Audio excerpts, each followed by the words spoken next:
Ресей әскері Херсонды тастап шықпақ. Шойгу бұл қаладан әскерді әкетуді бұйырды.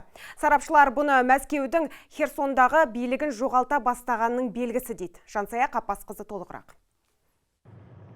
Ресей Херсондағы жасақтарын әкете бастады. Олар Днепр өзенінің сол жағалауына көшіріліп жатыр. Украина күштері қарымта шабуылдарды күшейтіп жатқандықтан Ресейдің қорғаныс министрі осындай бұйрық беруге мәжбүр болған. Айтуынша оған армияны қажетті заттармен қамтамасыз етудегі қиындықтар себеп. Для жизни и здоровья российских военнослужащих всегда является приоритетом. Мы должны принимать во внимание и угрозу для гражданского населения. Убедитесь, что все желающие из числа гражданского населения смогли выехать. Приступайте к отводу войск и примите все меры, чтобы обеспечить безопасную переброску личного состава, вооружения и техники за реку Днепр.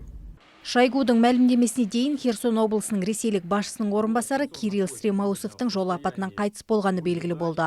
Мұны өңір басшылығы растап отыр. Ал осы уақытқа дейін Ресей қаладан 115 мыңдай тұрғынды көшіріп әкеткен. Киев бұны мәжбүрлі депортация деп келеді. Әрі Ресей армиясының Днепрдің арғы жағасына тыныш кетіп қалатынына сенбейді.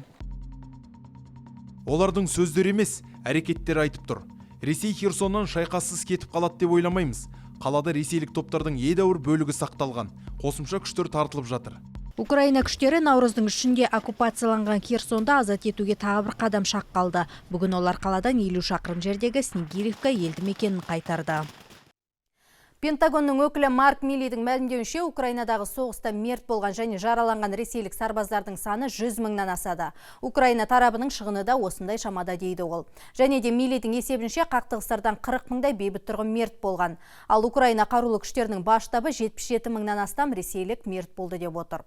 Ресейдің қорғаныс министрлігі болса қыркүйектің 21-інде 6 мыңдай сарбаздың опат болғанын айтқан. Содан бері қос тарап адам шығынына қатысты жаңа ақпарат таратпады. Жансая Қапасқызы, Мұратбек Рахмеков, Айбат жаңалықтар қызметі.